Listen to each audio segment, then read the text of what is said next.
green technology comes at a cost. The nickel that is used to create lithium-ion electric car batteries is mined from environmentally sensitive rainforests. Manufacturing solar panels creates toxic chemical runoffs. What costs do you believe are worth the green tech revolution? How many environments can we destroy to build, should we destroy to build an environmentally friendly society? Are you okay with simply shifting harm somewhere else?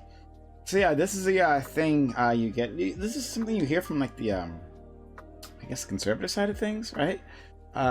Talking about like this green revolution and how, well, you are still polluting, right? One ranting on liberals' parades, right? And yeah, but the environmental damage that is done by these things is real, is certainly real. And so, is it okay to do that, especially to countries that can ill afford to clean up, right? Like, are you willing to make that sacrifice, you, dear reader or listener, for the green revolution here in the States or wherever? If you're in a first world country, high income country, then yeah, is that worth it? So we'll do opening statements from all of you, and then we'll get cracking. Chris Cosmic, what is your opening statement? Yeah, it's worth it. I'm sorry, like we're far and away into this. Like we have to do something. There's gonna be some negative like costs to it. We just gotta have to try to offset that as much as we can, right? Do as much positive work as we are like when we're doing these negative things to help build these technologies, right? Maybe give them away to these countries that like these, these low end like these low countries that we're kind of damaging to do this stuff, right? Try to build the rainforest back as we mine. I don't know, like it's just like if we do nothing, right, we're still going to be doing the same amount of damage, if not more, right? If we just sit here, do nothing, let things go as they are going to go, right? These people are still going to be hurt in a way because of climate change, right? Look, we're here, we're in the end game. We don't do anything, it's over. So why not just like do what we can? If there's some negatives, just offset it. I don't even really care. Wow. The most calloused. Chris is one of the nicest people, and he comes through with the most calloused, like, I don't really care. That's fuck you, third world country kids, right? Like, don't They're gonna complain to hurt me. either way. They're gonna hurt either way, and like, Oh. I don't know what to tell you. Like we've been doing some terrible shit. Have you seen some of these Oh garbage land, like man. the places where we dump our trash? Like it's awful, Yeah. right? And it, Okay. we Wow. All right. So don't complain to Chris about your emphysema, little kid. All right. Is your water so polluted that it gives you diarrhea? Right? He says go shit in the woods. That's what he tells you. Thank you, Chris Cosmo, for that. Great. Moving on. Problematic Pan, who has a much bigger heart. He's gonna prove it right now. Problematic Pan. Let him know. I have a somewhat similar take. So I think that the environment has instrumental value, not intrinsic value, right? So what I mean when I say that is that the environment has value insofar as it can help humans. Now, I do think that we have to consider the well-being of people in third world countries, obviously, especially when we're trying to use their land and extract their resources. But I think overall, the pros obviously outweigh the cons. There is pollution due to solar. There is pollution due to these greener technologies, but it's significantly less than the pollution that we do now when it comes to fossil fuels and natural gas. And I think it'd be ridiculous to just say, well, just because it's not perfect, we shouldn't do this, we shouldn't make this change. How many environments should we be able to destroy until we start an environmentally friendly economy? As many as it takes is my answer. Look, as if we can make it so it's trees aren't people. I don't care how many trees we have to cut down. If all I care about is how many people's lives we can improve, and I'm willing to murder 1,000 trees if that's what it takes. Okay, all right. Pan on the genocidal take. All right, well, I was unaware of the kind of panel I was assembling. All right, monsters all around, Jason Society. I'm sorry I care about third world children more than I care about trees, Prime. But we'll get into it. Jason, please. Dynamic. Okay, so my take on this is that I think that we absolutely need to continue to produce solar panels. We need to continue to produce these batteries right now out of the materials that we know that work. But I think that there's a way to extract and create these things without having to create total decimation in these countries. I think we have to take a reasonable approach. We can't take what would typically be a capitalist approach where we go in and just pillage everything and just, fucking pull all the resources out and then leave everybody high and dry. I think we need to take mitigation techniques as we're doing this, right? Like during the process, so that we are correcting any environmental damage we may be causing as we do this, right? But what I would also say is we can't completely just abandon it for the sake of these countries. If we're going to say, hey, it's either this or that, if that's what we come down to, just remember, if global warming continues, Philippines is an island nation. Half the nation is going to be underwater if we don't do something. So do we take the incremental damage that we could apply to that country, right? This is for the batteries, and try to help clean that up and do what's necessary to correct the issue so that they don't end up underwater? Or do we let them get buried by the ocean from fucking climate change because we just chose to do nothing? So I think there has to be a balanced approach, but I kind of agree with Chris and Pan on this, that, you have to go ahead and do it. But I do think, in the end, we need to be very cautious about these environments. And I know with the solars, there's some pretty damaging runoff.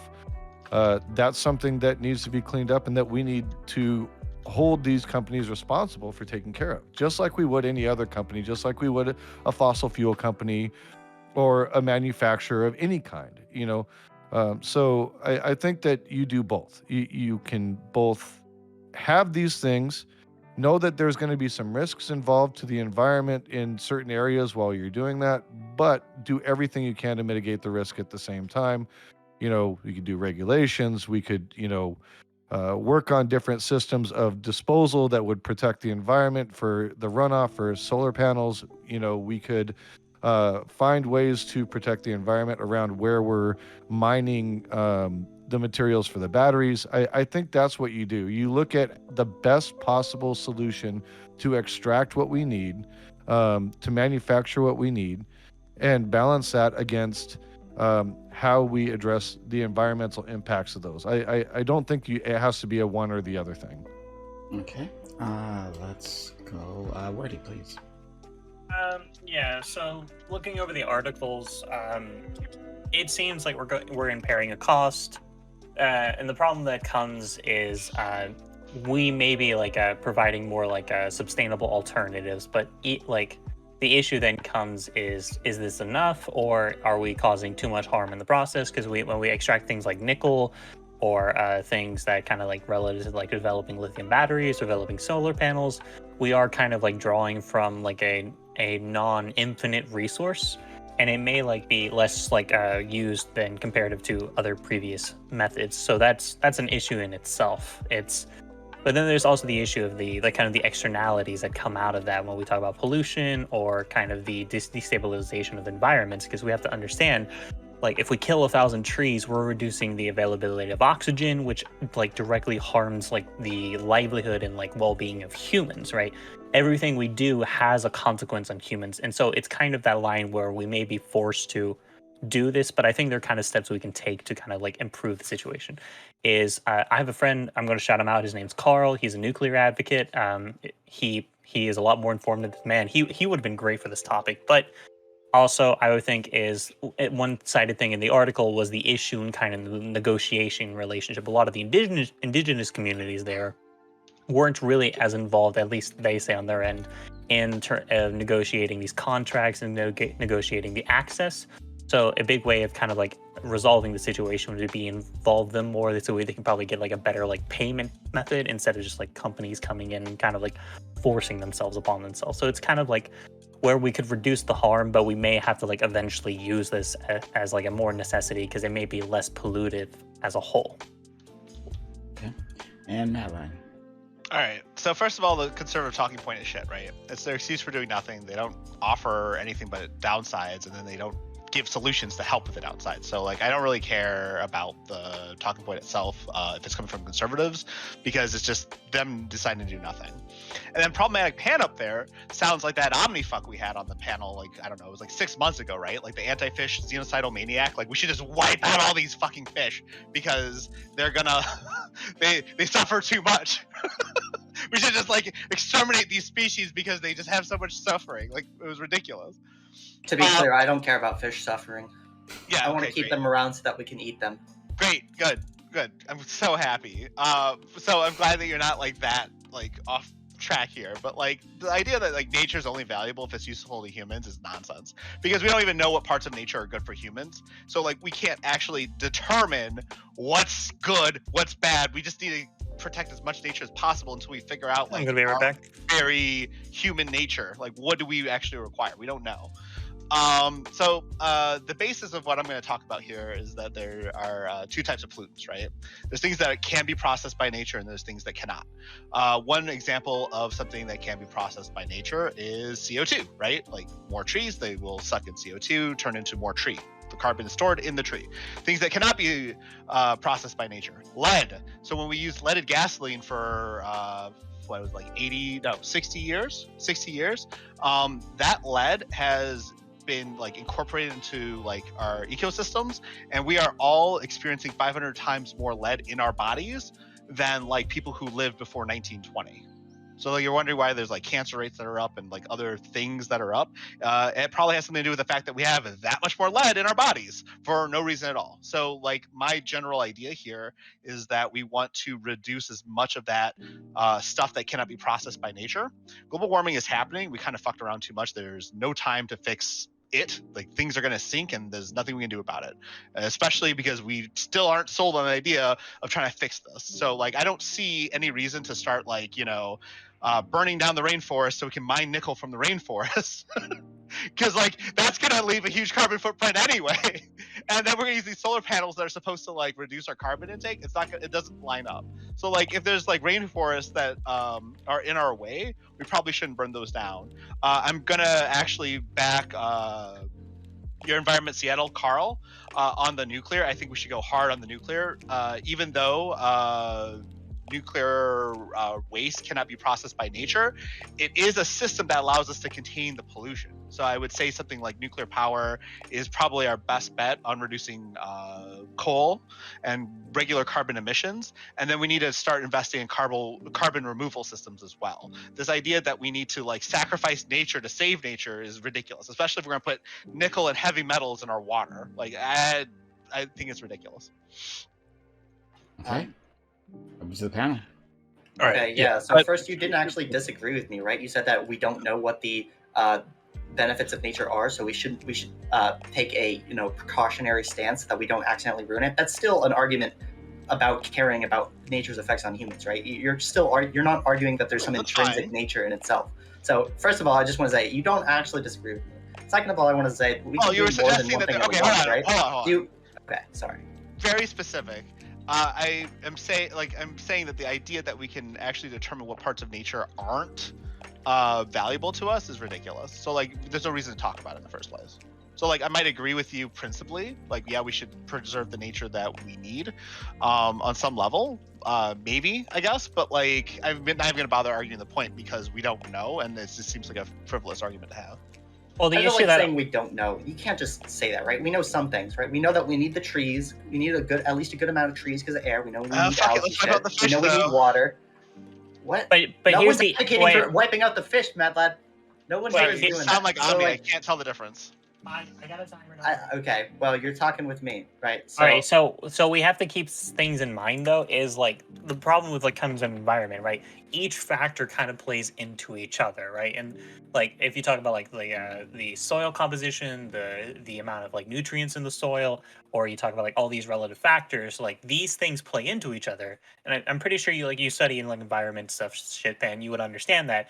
And the problem that comes is like in terms of trying to preserve nature as much as possible, we kind of have to do our best to try to preserve as much as possible, because these other factors, like if we remove certain factors, like we could potentially keep that going, but there's also an increased risk of like failure that causes, like if that thing fails, then it like permanently harms humans and decreases like the well-being and quality of life, right? You understand that though. We do Yeah, I understand. mean, but right I guess now. first of all, I want to make sure we're all on the same sort of ecological stance. Like if let's say that totally killing all like making this island completely uninhabitable for humans and animals, if that was enough to like solve global warming, we should do it, right? If that was enough to like we do have to do some sort of cost benefit analysis and say that, hey, sometimes if the benefit is great enough, if doing this would cause us to have an environmentally sustainable world, then it's okay. Some destruction of nature is okay if it allows us to have a reliable and sustainable way of protecting the rest of nature going forward in the future.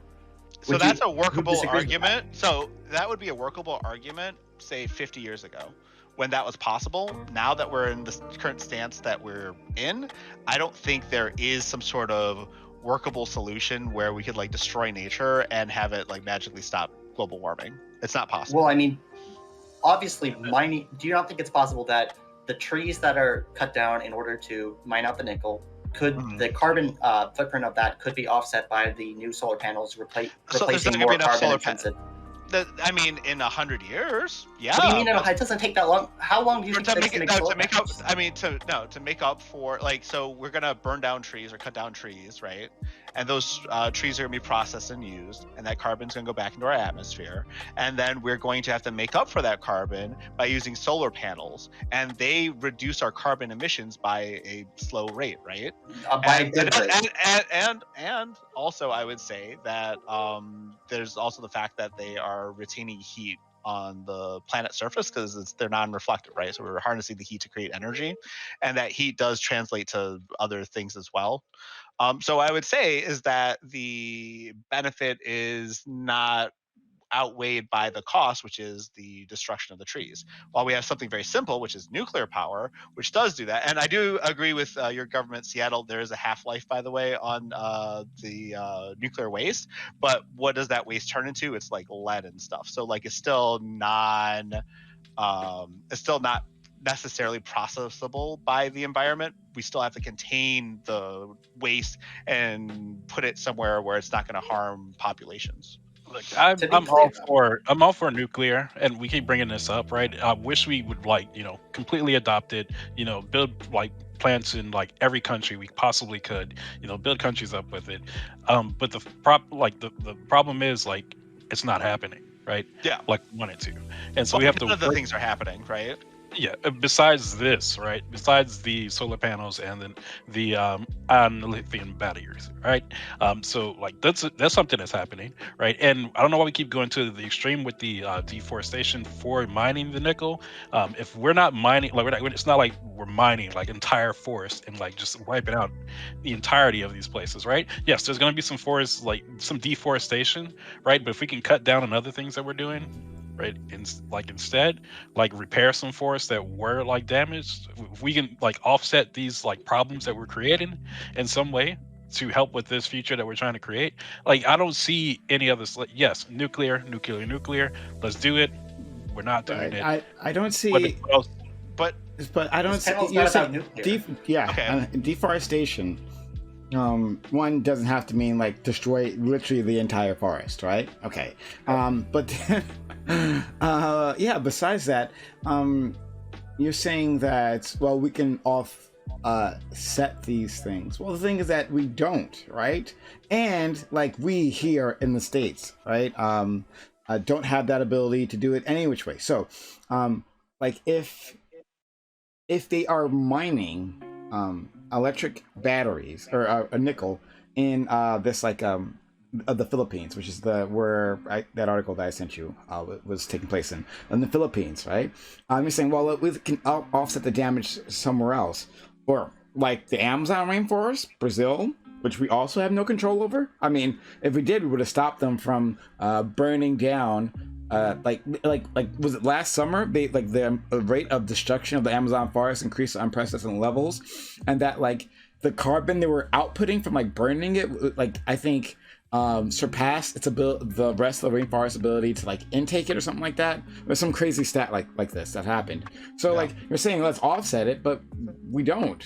How? But we do, right? If we use solar power, we won't be using fossil fuels, right? If my car uses a lithium battery, then I'm not going to be using gasoline. But right? Okay. So that is a how? No, well, no, you're not using not? gasoline, but because the power that we generate right now, at least as it is at this very moment, right now isn't clean energy in and of itself, right? At some point, you're burning fuel, right? You're still burning fuel. You're just offsetting where that's happening, right? I'm going to be burning less, though, right?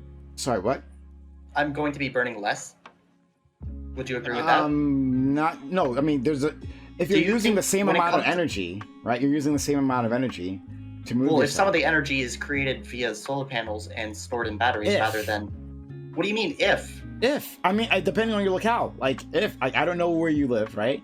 But we can't actually build enough solar panels to offset it anyway. Like we're behind.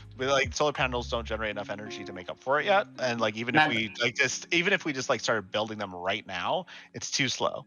And okay, no one is arguing we only use solar panels. I'm arguing this is a marginal benefit. Okay, Matt? Sure. You're right. Solar panels enough. They're not going to do shit. We need nuclear. Blah blah blah. With all those caveats out of the way, we can talk about the issue at hand, which is do solar panels marginally benefit? Does the destruction of rainforests and to get the nickel that is needed for solar energy? Not solar energy. No, this is sorry, not solar energy, but cars, the batteries, electric cars, which ideally would be powered by solar energy. I guess we could say.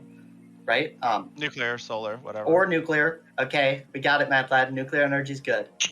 Geothermal. The question is this a net benefit or a net cost to the environment? And I don't know why we would assume, considering that solar energy in general is significantly less pollutes significantly less than fossil fuels. I don't see why we wouldn't do this. I think that the cost benefit is clearly on favor of the removing the forests, or we're obviously not removing all the forests, but removing some, taking out the nickel, and using that to offset our use of fossil fuels. So I think that's a clear win. So is there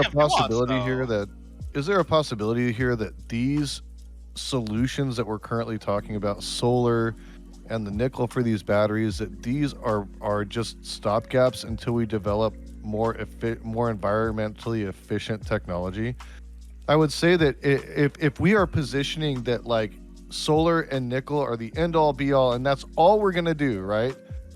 Then yeah, we're in fucking trouble, dude. Like we are in serious fucking trouble. I don't think Pan was ever saying that though. I think specifically he was saying is like this is a necessary transitionary step.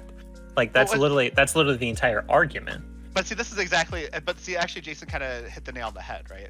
So like I just want to cover like two things. I guess we're gonna start with two things. Like first of all, I don't think any governments are doing anything required to stop global warming. So we can kind of talk about what the ideal mix of solutions would be if we could just implement whatever policy we want. The second thing, that's just wrong though. You're not completely correct. Okay. So Wordy, before you go, Wordy, Mad Latin, your mic is peaking a bit. So see if you can mess with that. Go ahead, Wordy, please. Yeah, so you're not completely correct. So as I understand it, some companies have moved to reduce their fuel emissions to net neutral. There's been some demonstration of that. I'd have to look into it to get more specific. And then I know we've done some level of investment into like green energy by different companies. Now the question then comes, is that sufficient, right? It isn't necessarily if they're doing it, it's sufficiency of it. And I think that's the more like specific argument you can make.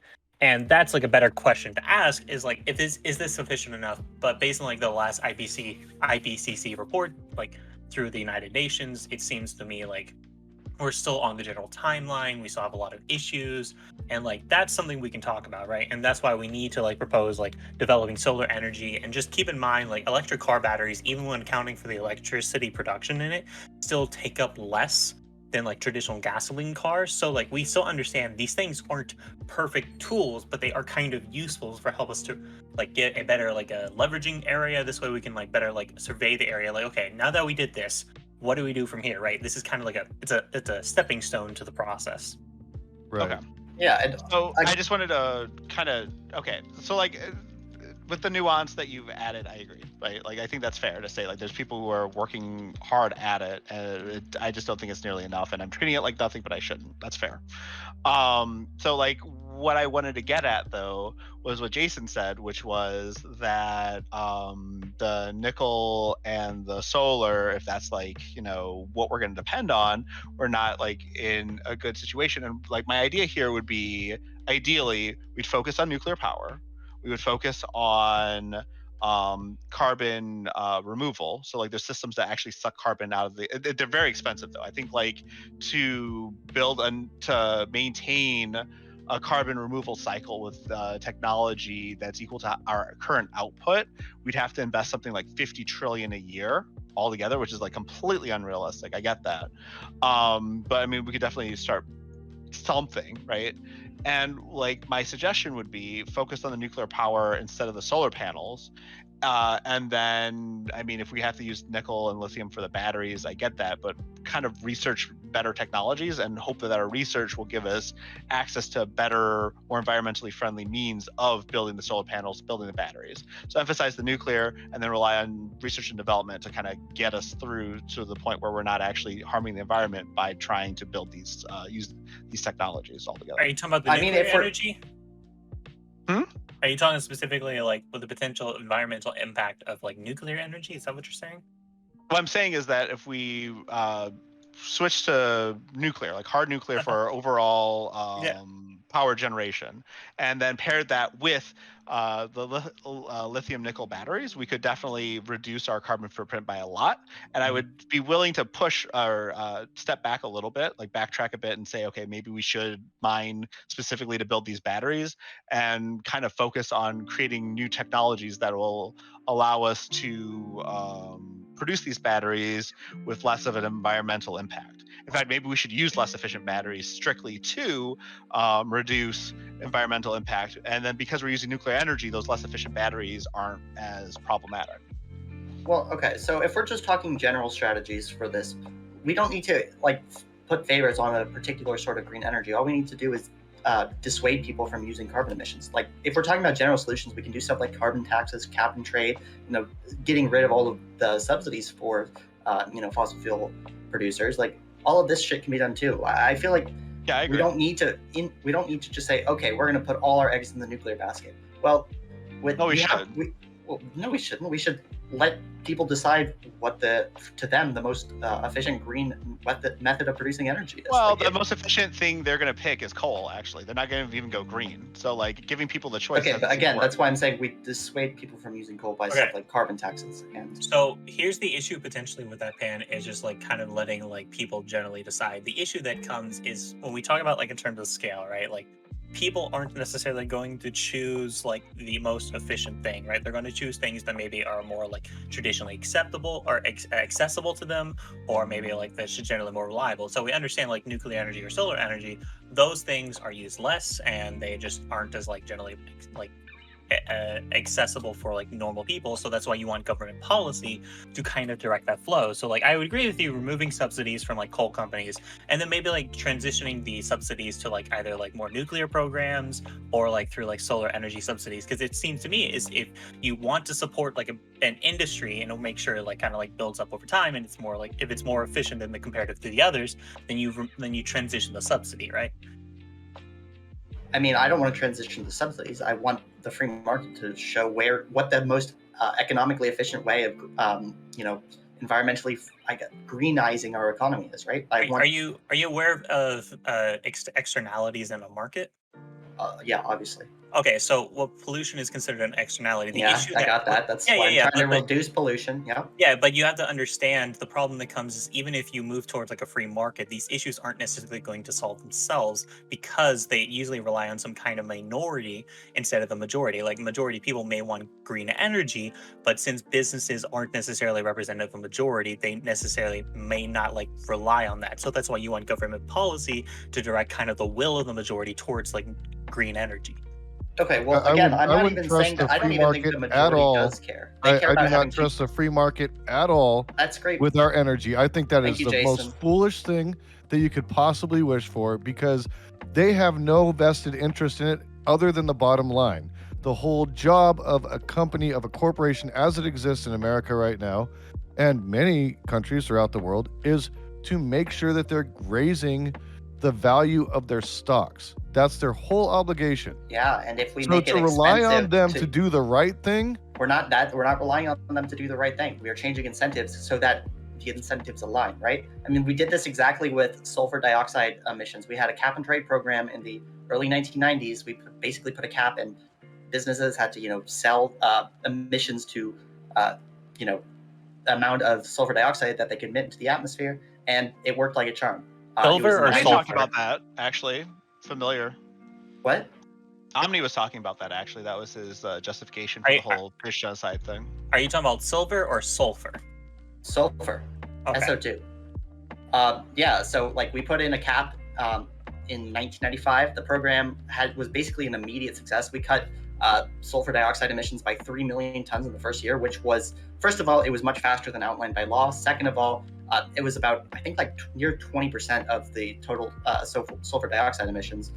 Basically, utility companies expected this regulation to cost them like $25 billion a year, but it ended up being like 90% cheaper. So we can use the free market. We have used the free market in order to reduce emissions in the past. And luckily, carbon dioxide is an emission that we can attack the same way we did with sulfur dioxide when it comes to incentives. So just saying, oh, well, I don't trust the free market. Well, I don't care if you trust the free market. Like the goal is to save the environment. You don't need to trust the free market, but if something's been shown to work and it's been shown to help fight pollution, I don't know why you would just use like. but you just said that there had to be government intervention. Thereby, that's not the free market. Wait, but but I didn't say we weren't having the government do anything, right? That's why I said a cap and trade program and a carbon tax. Obviously, businesses aren't going to carbon tax something, themselves. Is it not? Like that's it is, the government interjecting itself into the marketplace. Right, but it's different from command and control, right? It's saying, hey, I don't care how you guys reduce emissions, but you have to reduce it by this much. That's what we should be doing. But here's when the I issue. had this, go ahead. Sorry. So here's the issue, Pan, is like when we so like people usually think about like free market and they're just saying like just remove all barriers, let the market figure itself, right? We have to kind of direct government policy in order to direct where the market's kind of going to make its direction, right? You introduce if this was effective, it seemed to have reduced like a general overall usage, but not necessarily to the estimates like the governments were predicting, which creates some issues on itself. No, it did more. It did more than the government was predicting. I'd have to look over it later. I'm just saying specifically is, if that is a thing, we have to acknowledge that we use government policy to direct like other behavior itself, right? Yeah, I'm aware of that, but yeah. my point is, okay, so we went from 17 million tons of sulfur dioxide a year to 2 million tons. In comparison, Europe went from about 15 million tons to 4 million tons. So this free market way of reducing emissions was significantly more effective than the way Europeans did it, where they just said, hey, every company is required to reduce it. So the idea that this is some inferior solution because it has a marketization element is just not true. Okay, so okay. I'm looking at this generally. It seems they were significantly below estimates generated by government, industry, and analysts in the debate leading the prices into this. were, yep. Although compliance costs may have exceeded at least those associated with the cost-effective ideal. The cost, it seemed, the total implementation cost would be between 1.1 billion, 1.7 billion compared to that is a benefit, right? We can acknowledge that. So the problem then comes though is like we can't also always necessarily rely on that, right? Is like you generally, if you're going to direct a government policy, you may want to introduce like some kind of like tax cap program. This way you can like say, hey, reduce your costs here, but then you also may want to introduce some kind of subsidies. This way that business or that industry can like flourish more effectively because it has less like cost to the market, right? Because you have more access to capital. This way you can get more entry into the market. That's like, because you ultimately like, that's the whole goal, right? Is to get them in. And this way they can be, if they're like more efficient and more effective, you want to support them. This way you have entry costs lower, right? So real quick, first of all, did my mic peaking problem get fixed? Do I sound better? It sounds You a lot sound better. fine. Great, good. So I'm going to borrow a line from Sprouticus's stream. Can I cage match Pan for just like a little bit? I'm going to ask a few questions here. Go Okay. ahead. Go You ahead. can ask a few So- questions, but yeah, go for it. Yeah. Okay. So last time I had this conversation with someone who is not necessarily named Omni, but was definitely named Omni. I referenced space pollution. Are you familiar with space pollution at all, Pan? Yeah, it's like the idea that every time we send a rocket, we're cluttering the orbit. There's shit orbiting the Earth, I guess. Yeah. The stuff orbiting the Earth. But do you know what the consequence of all that orbiting of the Earth is in the long term? I mean, it could hurt satellites, right? Which would be bad. We use satellites for a lot of shit. Well, the satellites it'd be would hard. blow up themselves and leave little chunks of debris around, and then eventually, Yeah, it would exacerbate the problem. Yeah, I'm aware of and that. then it would eventually get to a point where we would not be able to actually leave the planet because anything we send out there will get smashed by whatever debris is in orbit around the planet, right? That's like the Yeah. general fear, right? So Okay. when we talked about this, we were trying to put a price on the because he was all about the whole cap and trade and the carbon credits and all that other stuff, and we're trying to figure out like how much should a company have to pay if they leave space debris out in space, right? I don't know. I'm And- not familiar enough about space debris. Well, the general idea here was that it started reaching astronomical costs because there was no way we could charge a single company enough to prevent some sort of catastrophic event from happening. Like the company could be insured and the insurance company would pay up, but eventually the catastrophe would be so bad that it doesn't matter. Even if the company pays like some sort of reparations for whatever they've done, we still won't be able to send rockets and shit into space. And that's the big problem.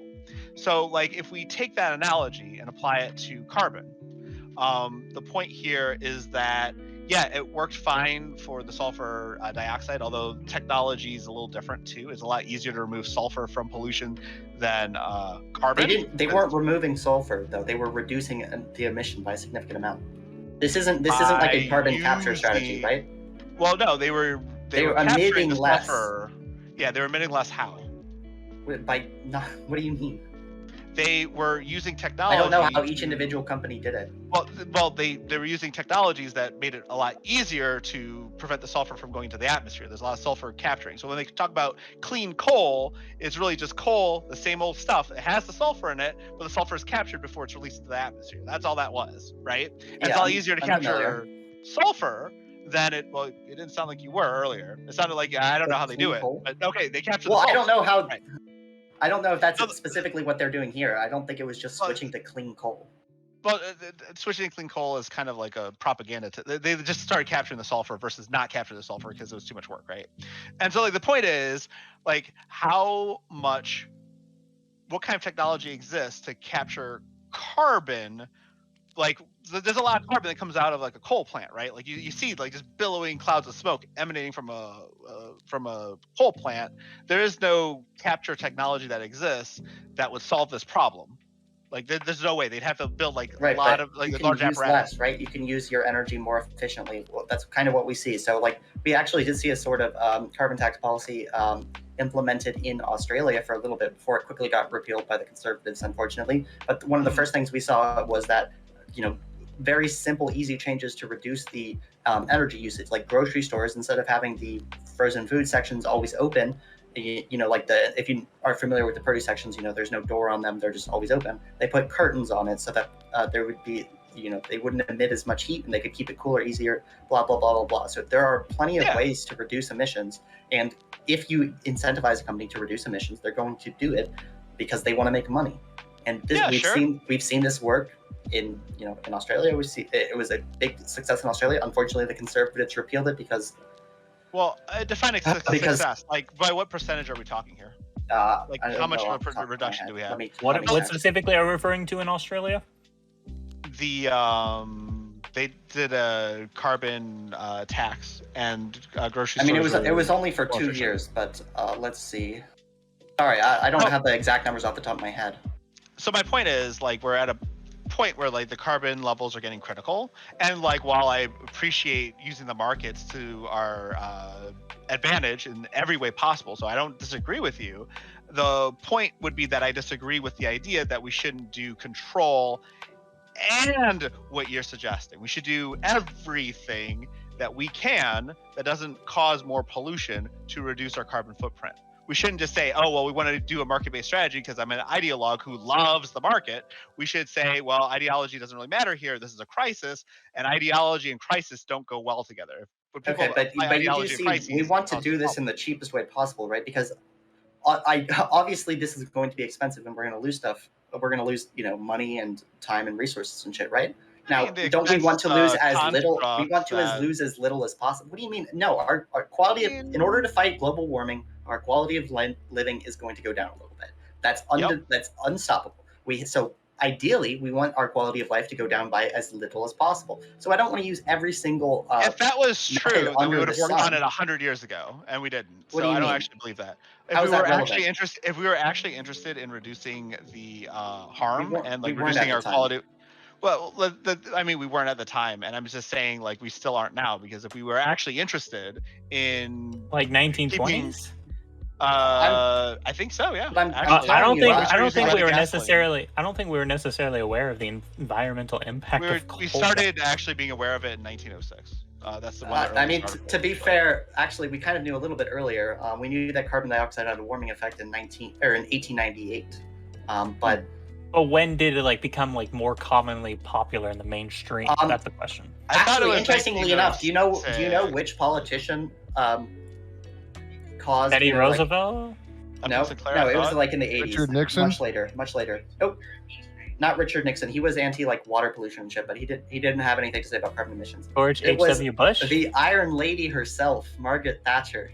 Oh God. I can't comment on that. I've heard a lot of Margaret Thatcher jokes recently. I don't know. You guys can hate, but she's the politician who brought this to a world stage in the 80s. So if you're wondering, that's just a fun fact, but that's when it became a big subject of political discussion. I'm gonna have to fact check this. You can fact check it all you want. That's a lot of work while I'm trying to take on all this libertarianism that I'm encountering right now. Well, okay, so wait. This has nothing to do with my political ideology. Okay. I'm literally telling you guys what facts are about, the environment, and I'm saying, hey, obviously, we want to do this in the cheapest way possible so that our quality of life stays relatively high. I don't see how that. We should do a control strategy and a market strategy. No, but if we do, but then wouldn't our standards of living would go down significantly further. I mean, why would our standard of living go down if we have a cleaner environment? Wouldn't that better our standard? Okay, so while you may have increased energy costs, you may have less access for the average consumer. So there's a lot of potential externalities that can come from different policies we employ. That's a potential. Yeah, but if your house is underwater versus paying for more electricity, Jason, yes, we can go to the extreme. We can negate any policy, but we have to kind of work in the moderate here, right? So the question, air quality by itself is a quality of life too. Yes. I agree with you, but when we say, if your home is underwater, that's not relevant to the conversation, okay? It is, though. Look at Louisiana. People's homes are under the water because of global warming. People lost their houses in so many hurricanes. I'm not saying that's a good thing. What I'm saying is when we take these extremes, it's not useful for conversational peace. So what we do instead is say, hey, let's look at the general things are going to occur, right? We all agree nobody wants people's homes underwater. We all agree that we want to decrease the environmental impact. The question that we're kind of breaking down upon is what kind of policy we're going to employ in order to solve these issues, right?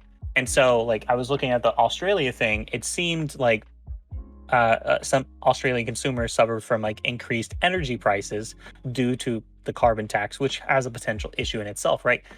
every action we take is going to incur externalities, right? Every action, if it's a market-based solution, if it's a government policy. So the question then comes is, which policy is we're able to mitigate more effectively? I would generally lean towards a government policy because market-based strategies are kind of harder for to negotiate with, because a lot of like different businesses aren't necessarily like majority or necessarily like working together along in order to solve these issues. They're kind of like working in their own minority perspective, and they just kind of want to fix those things on their own, right? But they can't necessarily account for other people. But in a government policy, it's more easy to direct that and more easy to account for that because you're kind of forced to work together, right? That's the whole aspect, I would say. You need both strategies, in my opinion. But Yeah, I'd have to do more research into this because ultimately the most informed person I know is unfortunately not here, and he won't be here. So I don't know why we have to narrow down to one or the other. Like, yeah, I'm I not saying think we it's don't have both, to. sure. I'm not saying we have to. It's just the question then comes is what government policies and what market-based strategies and how can we work those intermingling together? Because like the issue with the the issue with the market-based strategy is like we probably still require some level of government intervention. This way we can kind of direct the market towards that thing. So at the end of the day, we're still relying on government policy no matter which way you swing it, right? Right, think but Pan- I don't not think all Pan- government Pan- policies created equally, right? Some are much more intrusive than others. I think like a very safe one would be for the government to remove incentives for fossil fuels like you're talking about, and then take all that incentive and directly apply it to building nuclear power plants, like times 1,000. Yeah, I would probably personally agree with that. I'd have to look into the specifics of it and see if it's an effective strategy, but just kind of like on an intuition level, I'm really fucking stupid though. So like, it's complicated, right? Don't laugh I at would me. I'm also not say- memeing about this. I'm not memeing when I say this. But like one way that you can mitigate some of this is for every acre of, let's say, rainforest that has to be taken down in order to mine for nickel, right? Mhm. You could replace that acre with an acre of hemp, which would actually pull in more CO2 and filter the air better and produce more oxygen, and you could put more plants in that area. Hemp is not just like for smoking weed. Like there's a lot of value in it for our environment as well. Sure. And we don't but- talk about that. but I mean, we I would also have- plant lots of hemp, but I wouldn't use it as a justification to replace the rainforest. Like, I Yeah, feel like we also have to understand, like, if you like take down a lot of trees, that destabilizes the ecosystem itself. That makes the people, makes the animals who live there like less able to depend on like the traditional, because it's like an invasive like CO2 species, right? Like it fundamentally changes the ecosystem. And the whole goal should be to not change it. well, you'd plant it significantly. somewhere else. Also, obviously, right? I'm pretty Yeah, sure you all, wouldn't I plant don't it know there, if this you is the plant case it in with another hemp, area. but obviously, I don't know how long the lifespan of hemp is, right? But once it dies, the carbon is going to eventually be re-emitted into the atmosphere, right? The key would I mean, be that's not how it letting works with people trees. smoke the hemp. If people were allowed to smoke the hemp, then Well, Yeah, but all even- that but carbon even would if go they away. don't you can't smoke smoke No, but hemp. Matt lied. Hemp's not Even, going to even do if anything it for you. decays Okay, naturally, great. even if it decays Hemp won't do naturally into the anything. environment, it will re-emit its carbon dioxide, right? I So just like wanted to when make the trees and joke, shit right? die, the carbon dioxide goes back in the atmosphere. They're not a long-term. We can't use trees as a long-term solution because once they die, Well, they I mean, if we re-emit the carbon store- dioxide. Yeah, if we but store the plant matter somewhere or something. But the I goal, think it would be- the goal in producing like a sustainable resource is to, if you kill the tree, replant the tree. This way, you can like try to maintain the ecosystem while also be able to extract the resource from it, right? Like that's the whole goal. And the problem comes is if you introduce things like hemp, is like you don't know the life length of that, but it's also like going to affect the creatures that live there, which kind of like the species that you're depending upon is also dependent upon them. So it's like if you just like if you have like a lake and you introduce some random fish to kind of like help eat some of the algae, this way you can like have a clear a lake, it just completely fucks over the entire place and it fucks over everything living there, right? The whole goal is to be able to maintain it while also be able to extract the resource from there. So it's kind of like a thing where you have to kind of use the same tool that was previously there more than anything. So I'm illustrating that in the immediacy because those trees aren't going to be able to grow at such a pace that they're still going to be able to function as they did prior as far as taking in CO2. So this would be a supplemental, probably not in the same area, right? In a different area, but we to should plant a shit ton of offset. hemp, basically. Well, We you should could just probably plant hemp as much as we can. Like not even like for any like ratio or reason. We should just plant a fuck ton of hemp. and then use it you to plant the make paper. trees at the same time. This way you can like use the short term and the long term. Like Right. once, Yeah, once the just do trees all that. grow. Exactly. Yeah. In conjunction, yeah. Although I would. No, done. Are we the hemp solution panel? We're all in favor of hemp here. I don't know. I don't think it's an actual solution. I'll be completely I don't know. honest. It's a little memey, but it's like, I don't know.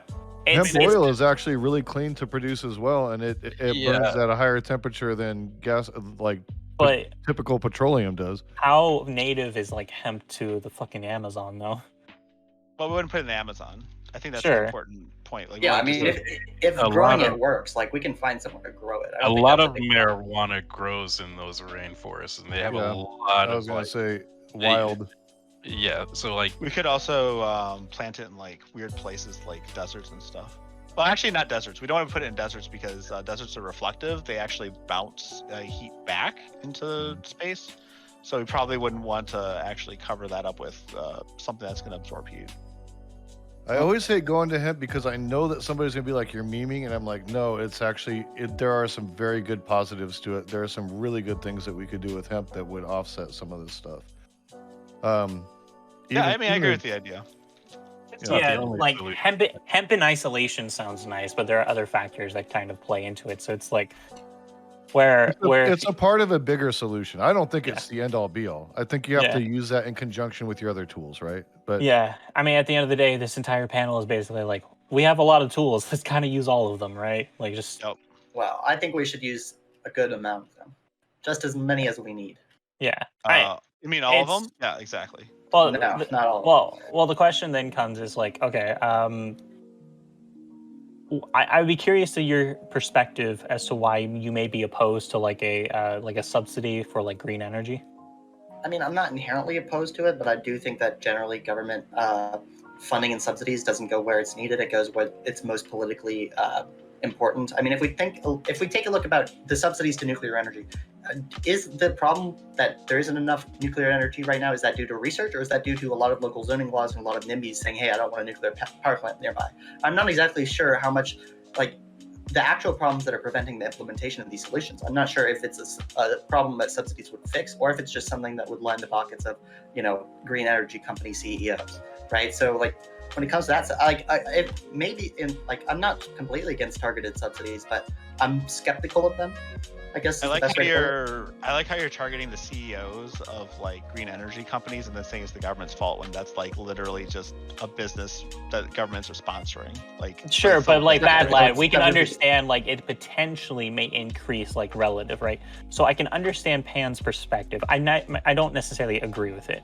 So Right, like I'm here's- just saying like yeah. ideology should be Yeah. removed from this Well, discussion. That's all. sure, but we also have to understand why we use ideological lenses in order to analyze things, right? Like so like we have to I mean, I'm understand. fine with that if we're using Yeah. multiple lenses. Wait, I'm So, not like I can see using- it from Pan's perspective, absolutely. I'm not using a But lens. you should see it from other lenses. Well, You've I got would one- still say potentially, Pan, you are using a lens of like looking. I mean, how- overall, I am right. Like my Yeah. idea that we should do as little as needed. That's obviously a political lens. But when it comes to stuff like talking about, the effectiveness of each of these solutions, I don't think I'm using a lens. Like, Well, no, because like you're talking about like the issue, which is that when government works together with like private industry, what typically happens in the United States is that private industry gets lined with government money, and they get to spend it on all sorts of stuff that's not necessarily helpful or relevant, and then things are bad. And I agree with you. That amalgamation of government business in that particular combination is bad. I agree. But to say, oh, it's the government's fault when I think I don't care who you multiple blame for it, factors- right? I don't care who you Okay. blame for it. My point Well, was just you that do though, in because my- you're saying that government solutions are bad, but there could be government solutions that work with industry that are I- good, right? Well, I mean, he I wasn't guess saying that. He wasn't saying. Sorry, Pan. I'm just going to defend you a little it's bit. okay. He wasn't saying that necessarily all government policies are bad.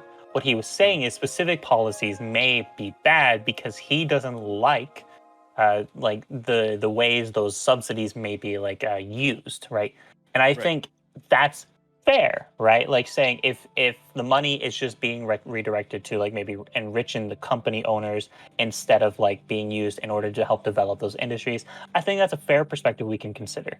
So then Yeah, the question then well, comes then we is should be like, policing how the thing- those subsidies so, are wait, used. to be clear, the thing I Yeah. was blaming the government for had nothing to do with the subsidies. I was blaming them because I'm pretty sure it's government restrictions that allow nuclear development in certain areas. That's what when I was blaming the government. That's what I was talking about. Because I'm pretty sure there's a lot of government restriction, like unnecessary government restrictions that are purely fueled by like NIMBYism. that is preventing the spread of nuclear energy to where it would be, efficient to That's use. true. That's Okay, absolutely that's what I meant when I said that's Okay. what I specifically blaming them for. Obviously, I'm not. That's what I meant. Yeah, so Yeah, that's fair. I'd have to do more research because I'm just so fucking uninformed about this topic.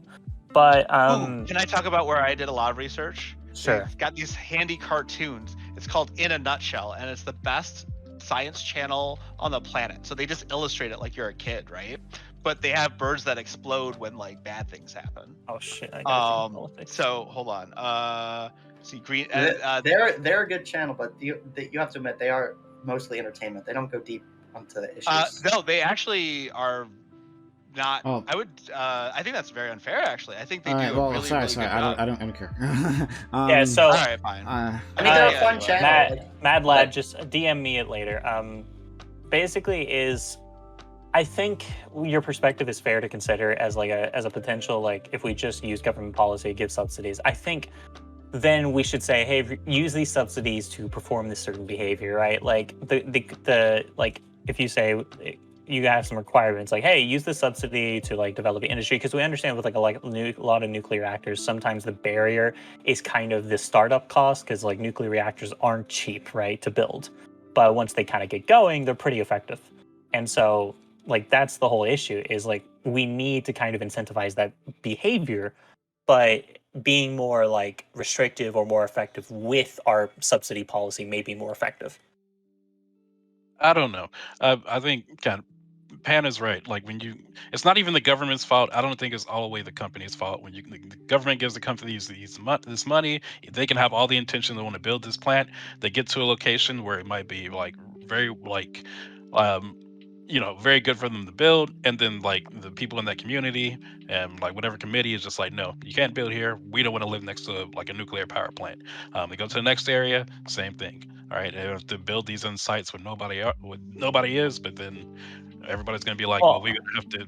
It's not about where no one is. It's where people don't have political power, right? Like, a lot of them are in like actually fairly rural places that aren't heavily populated. I mean, yeah, I agree that the locals have had a lot of problems with it, but also there is a financial incentive for having a nuclear power plant there. There's like people who work at these plants who make, six figures, and that money going to local economy is actually quite nice, right? Yeah, but I mean, unfortunately, that's not enough, right? Like the fear mongering, like there's a lot of fear mongering when it comes to nuclear energy. People are really scared of it, and I'm not saying they shouldn't be, right? Nuclear is dangerous, right? We should give it the respect it deserves. But I think some people fear it too much, and I think that's the overriding concern. They're not worried about economics; they're worried about being the next Chernobyl, because that's what a lot of anti-nuclear people say. They're like, you don't want to be the next Chernobyl, do you? Right? Like, that's what I think the main problem is. I don't think it's they're worried about, I'm not sure if this is going to be a net benefit on our economy. I mean, the thing is, like, they have to make some sort of calculated decision on whether they want the money or not. But what's interesting about they make a calculated decision. They make an emotional decision. Right. Well, what's interesting about this, though, is that like a lot of chemical companies get their plants approved despite like the actual damage they do to their local environments. Right. It's like they're the same. Like it's like the information they're given about like the damage that's done is not the same. Like the amount of movies they watch, or how many movies do you see about a nuclear power plant like fucking up, or someone getting like a country getting nuked or something, and how many like movies do you see about like just regular companies, completely destroying the environment, right? You don't, right? You have to watch some sort of specialized documentary. These regular people see regular companies as a net benefit because they're used to them. They know what they're about. Like if you never live, like if you don't have any education on nuclear facilities, right? You basically fear them altogether, right? And we've been. I think this is really speculative though, because like I don't think a lot of nuclear plant, like we haven't tried to build nuclear power plants in like 40 years. So like because we're not allowed to. Yeah, right. So I think like previously, what you say is probably quite accurate. I understand that. I'm just kind of curious what people are like right now. Actually, like I think it might be a situation where people are a little bit more open to it, especially considering what the options are. Maybe if you're replacing a coal plant with a nuclear plant, people might be like more on board. You know what I mean? still a lot of people Maybe. who are like refuse, like they're still wholly against nuclear power plants, and like we've had discussions with these like people, right? Even on these panels, where they just like, what about this? Like, what about the what the waste? What do we do with that? Right? Yeah, those are issues that we have to work out, but like I'd they'd like to rather, point out, by the way, not to. Sorry, you can finish your point, and then I want to point something out. yeah, their idea is that they'd rather do wind turbines, the solar panels, the batteries. Like people still have too much fear when it comes to nuclear power plants, and I believe they should. We should do more education on it, and we should do more informing people on like the newer technologies when it comes to nuclear. So But So that's always been a just- concern for me too, honestly. Like, and maybe that's my naivete about nuclear is like, how do we dispose of the rods, and how do we prevent leaks? Like, we've seen in these other places. I So- think those are valid and important Rod, questions to have nice. answered. For So those what's funny about communities. this? So what's funny about this is that nuclear reactors have gotten way more efficient and different. Like the 3 Mile Island Chernobyl stuff isn't what a nuclear power plant is like anymore. They use thorium generators instead of uranium, for example, some other things like that. I don't know the science well enough to articulate it correctly, but basically we've got safer systems that use way less, that produce way less waste, and that waste can be easily contained. Additionally, if you look at like how much people, this is in a nutshell thing, by the way, they actually did a comparison between how many people have died in nuclear power plant and accidents from nuclear power plants versus how many people have died as a result of carbon emissions. And we're talking about like millions of carbon emissions, and then like very few from nuclear accidents. So it's like very empirical. Like the empirical data shows that nuclear power is much safer than fossil fuel. Okay, so I just want to kind of bridge these two perspectives, right? There is kind of like the potential, I'd have to research it more, but like things like NIMBYism potentially preventing it. But we also have to understand like there's also the aspect of like cost of like building nuclear reactors, right? There's these two perspectives. I don't think they necessarily are like wrong on either side, right? Like we want to direct like incentivization to build these, but just because we like break down zoning laws doesn't mean necessarily they're going to be built more, right? Is also like costs are also an aspect of it. So you want to like break down the zoning laws potentially while also subsidizing. So you can kind of like bridge these gaps and put them together. This way you say, hey, we build more nuclear reactors while also like breaking down like people that are just like being stupid about it, Yeah, I mean, I agree with I don't think that's wrong. Like, I think that, we can get to a point where we can be sure that like, if that's what they need help is like they need the startup capital. I don't know, some sort of loan program. Like maybe that's fine, but I think we should do all that stuff after all the other barriers are kind of in the way, because no matter like if we start giving them money now, they're still not going to be building any. Like we need to remove the barriers before encouragement even makes sense, right? Because if you keep the barrier there but say, oh, come on guys, just run into that barrier, they're just not going to do it. So we have to open up the pathway that makes it actually possible for them to do it in the first place before we try to incentivize it. And I think maybe there's a point where we can incentivize it, but Yeah, the issue though comes is like in terms of like national policy, it's going to be a lot harder to deal with like zoning regulations due to like a lot of local issues. Like I remember that entire panel we were on like talking about zoning laws, and it's a lot more local based, and it's kind of harder to like combine these two issues. Is like how do you effectively organize like the local policy with the national policy and then create those things? And it's like a weird dynamic. It's really difficult to make, Yeah, well, some of these laws aren't like, I agree with you, but a lot of these laws are statewide. They're not all just like local zoning ordinances and stuff. So some of I think California has a law against it. It's been a little bit since I've done enough research, so everyone should take what I say here, like double check it. But I'm pretty sure there are a decent amount of states where it's not even relevant to the local zoning restrictions. They have a statewide restriction on nuclear power.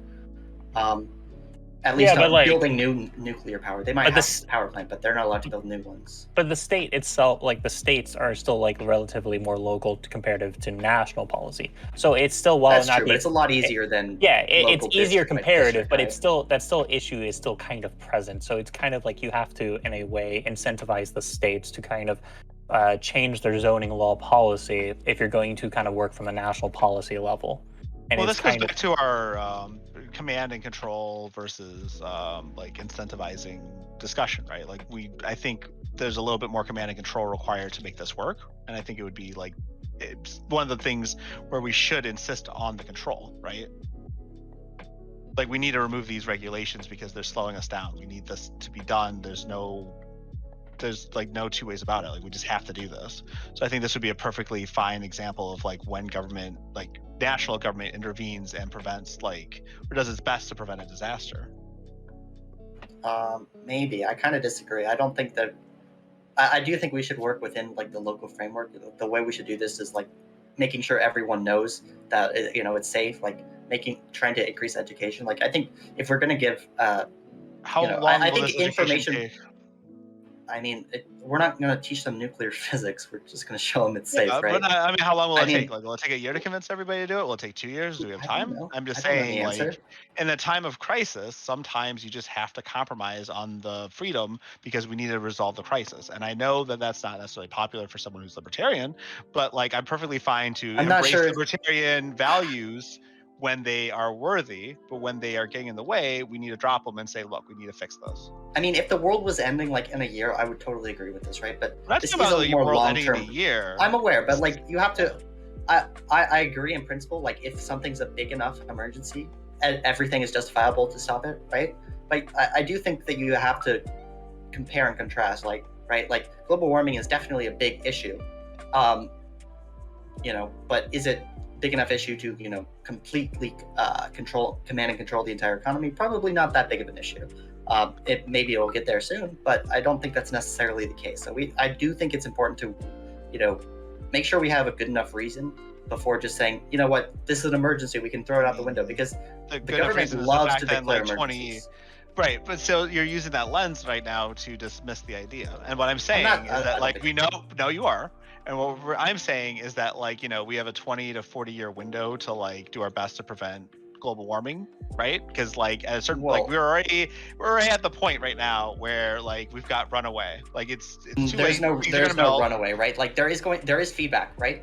Obviously, but Methane the is going feedback to is be less melting than at the bottom. No, like there's like frozen methane No, at the bottom of the yeah, oceans. again, and that's it's gonna feedback, start, right? But like, there's boiling not off, runaway right? feedback. There's feedback, but there's not runaway feedback. Obviously, We don't know even after, what we runaway do. feedback is, right? Like it could be any moment, at any time. All of a sudden, we're gonna have like, and we're already seeing in our weather patterns. Like we're at a point where Yes, we're I'm encountering not crisis. disagreeing with this stuff, right? Like obviously, with global warming, storms become more severe, right? Obviously, the atmosphere can hold more water, which makes storms more severe, stuff like that. Weather patterns change, blah blah blah. I'm not saying that. Again, I'm not like a climate denier. I'm not trying to say, global warming isn't a problem, but I am. You're trying saying it's to not a problem enough to pull, like, let To the an government extent. start pulling things. I mean, it depends on the thing, right? I think we'd all agree that it's probably good enough that we're gonna have to we're gonna have to pay a bit more in electric prices, but probably not to the point where we all need to go amprim, right? I think we can agree that there's got to be some happy medium between amprim. Let's not throw out the imprim analysis. Okay, I think we can throw it out. I think we can throw it out. But you know what the No, thing you're is? throwing out an A lot of ideology, a lot of these energy companies, even right now, are like hiking their prices with no justification, with no real justification behind it. No change in infrastructure. Look at PG&E. Like they haven't changed infrastructure in fucking forever. Who's hiking their prices? Who? The energy companies.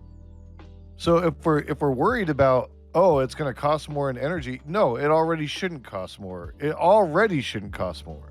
Okay, this is like kind of dumb. I'm going to push back against this. We're seeing energy prices increase due to a lot of issues in the global economy functioning, right? We're dealing with a lot of supply issues that include supply chain things like coal or like current. There were years before COVID that they were increasing energy prices with no fucking reason.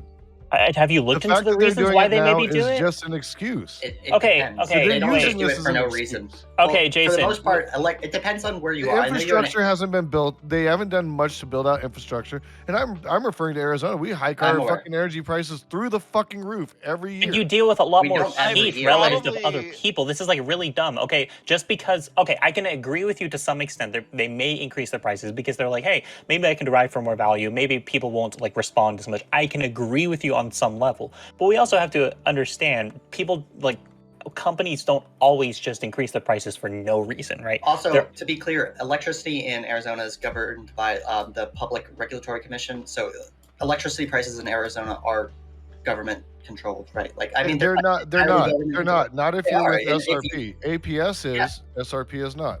Oh, okay. Maybe is that the one I am? You might be Uh, APS, yeah. maybe- but maybe- SRP is maybe I was definitely mistaken, not. but They hike their I was prices under- every single year. You can hike prices, right? But they have to be approved by the government, right? Every year they have to go to a government meeting and say, "Hey, we're going to increase prices for X, Y, and Is Z this reason." All of these meetings are public. You relevant? can go look them up. It's not entirely relevant, but I think it's important to know, right? Like, if you Well, want to know if why we're they talking increase about prices, being these scared about meetings are public. increased energy prices, then Right, yeah, but- we have to face the fact that it's a farce. Well, It's not just an completely excuse apart. to bilk us for more Jason, money. Jason, Because they basically have a you're not monopoly in making whatever area they're in. Jason, you're not making an argument. makes You're literally, perfect sense, dude. you're using a rhetorical argument in order to justify your like logic. Okay, so here's the issue, right? Sometimes companies raise prices because they figure they can make more money to get away with it. Sometimes companies raise prices because they actually have to raise prices either due to supply issues or demand issues, right? These things are not one way or the other. So the problem then comes is the reason why. So if we're seeing like prices increase substantially right now in terms of energy or gasoline or these things that we consume as like a consumer, we're seeing a lot of supply chain issues. It's not just prices increasing right now. So like this is this is really frustrating. You're gonna use the supply chain issue thing. I get it. Like Because that's literally it's how an old economics fucking work, story. dude. That's But supply and this is demand. not That's literally the problem. Pareto distribution. The problem What are you is talking that about? it 10 years prior to that they were hiking the shit for no I mean, fucking sure they reason. were, which and brought like us I'm fine with saying like, okay, that's bullshit and everything, and like it shouldn't happen. But I'm also fine with saying that's not necessarily relevant to our like we current also topic. see inflation. Like inflation just increases prices over time. Like literally that's what inflation is. It's an increase in prices relative to the traditional like past, right? The issue then comes is our wages and income relative increasing. That's the whole issue behind it. It's Also, I'm pretty sure our electricity prices have remained, at least in general, like our electricity prices are relatively average for the country. We're not like, This is paying more than 15 most minutes people. that has not saved the environment. okay, let's be real, man. yeah, like, but we have to I'm argue just against saying, stupidity. stop, I'm sorry. stop talking about how it's gonna cost more. Let's But it is gonna cost let's more. leave that alone. even Because Jason, even if they're everything gonna that you're saying is arbitrarily true, it's raise going the to, prices no Okay. matter fucking what. Whether or not we're doing something to save the environment, whether or not we're not doing something to save the environment, it makes no fucking difference. right, but Prices they'll are increase it always more, going to go right? up on energy. Maybe, Always. but don't you think they could increase it by a lot more? Obviously, it can go up and up and up, right? Like the prices we have right now, we could have steeper and steeper and steeper raises, right? Because of the increased cost and limitations, right? Like, so we can't just complete. Even if everything you're saying is correct, I don't think it is. But even if it is correct, it can still affect price, right? They might have to do steeper and steeper cuts in the future. Chris. Yeah, I don't really care about this argument. What they were saying was correct. When you transition over into a new energy source, it's going to be expensive for a time period, right? But we all know that nuclear is a more abundant and cheaper energy source that we could use, and in the future, it's going to be better for us. I think Matt Ladden was getting to the point where I think he was right about that we need to be doing this quickly, and there are some regulations that we need to remove where we can, right? The government needs to do that, but then also on the other side, we need to just put on a huge propaganda campaign on both sides of whatever political aisle. Like we need to like break down the public on their fears of nuclear energy. We need to inform them of new, more exciting technologies to like push us forward, right? If you could like tell a city like, hey, we can build this plant right here. It'll be cheaper for your businesses to get started. It'll be cheaper for everyone who wants to like live here when it comes to like the energy that you're going to be using, right? You're going to be able to build up a city easier, right? The cars you're going to be using, like, it's going to be easier and cheaper to like fuel them. You don't have to like pay for this gasoline you don't have to pay the same prices that you paid for gasoline and things like that. It just needs to be a huge propaganda campaign. We need to like hit this hard, and we like need to do it fast, right? We've been able to do it with other technologies. Like when it comes to other technologies, like people are quick to adapt things that are new and exciting, right? When it comes to things like video game technologies, like online services and things like that, people jump at it, and we just need to create the same excitement for these sort of things. Yeah, well, unfortunately, talking about nuclear energy is never going to capture people's excitement, even if you put in a propaganda campaign. So it's kind of at this point where we just gotta say fuck it, okay, and do shit. Like, okay, so I would push back a little bit against you, Pan, because I feel like based on the current timeline, I feel like this is a significant issue enough that we have to warrant some potential, like, some significant considerations of a national policy, because like we're already seeing significant effects. We're already seeing significant increases in like the global temperature, and we're seeing a lot of issues in terms of the weather issues that seem to, like, at least from like a intuitive and perceptual basis, more harmful environmental issues right now. And I would say is in like 30, 40 years, if these issues aren't addressed significantly enough, we're going to be dealing with a lot more fucking shit. And like it's kind of like where maybe it won't be as bad as we think it will be, but it will be bad enough that it's like if we don't do something significant now, we will get fucked. Again, I'm not saying we do nothing now and wait, right? Like, yeah, I agree. It's going to be a significant cost. I think the estimates are like it could be as damaging as like 7-8% of the GDP, and like per year, like global warming is expected to be that much. And like when you have to factor in the cost of people maybe moving a little bit, the more frequent damages from storm and shit. So the cost is really big. But I feel like with global warming, a lot of people think like we're all literally going to burn to death, right? Like global warming is a big problem. It's going to cause a lot of effects. The biggest one probably will be immigration, because like a third of the world's population relies on glacial melt for their water source, and they're not going to be able to do that anymore, obviously. So that's like probably the biggest problem. But I think a lot of people, when they think about global warming, they think of this as a we're all going to die thing, when they need to look at it as a this is going to cause natural disasters that are going to be very difficult for us to deal with, and we need to do stuff to change it. And like it's really important not to underplay the issue, but also not to consider it like an apocalyptic thing that's going to happen, if that makes sense. Like I'm trying really hard not to downplay the importance of global warming, because obviously it's extremely important and it's something we need to address. But like I do get the perception that a lot of people think of this as some sort of like apocalyptic scenario and we're all going to die, when the science doesn't back that up. And you hit on a couple of issues that I was hitting on earlier. Real quick. No, give me a minute, because he hit on a couple issues I hit on earlier, and you guys fucking kind of booed me for it, which is that there's going to be displacement because of climate change. I specifically referred to Louisiana, and you guys fucking laughed it off. It's a very real issue. Like what? We were laughing Yes. off your whole argument of why they're increasing Arizona and electricity. No, prices. not that. This was earlier in the conversation. I brought up the fact that people are losing homes in places like Louisiana over climate change, and how imminent these effects are, and how readily they're happening. Right, but we're right not all now. dying from it, right?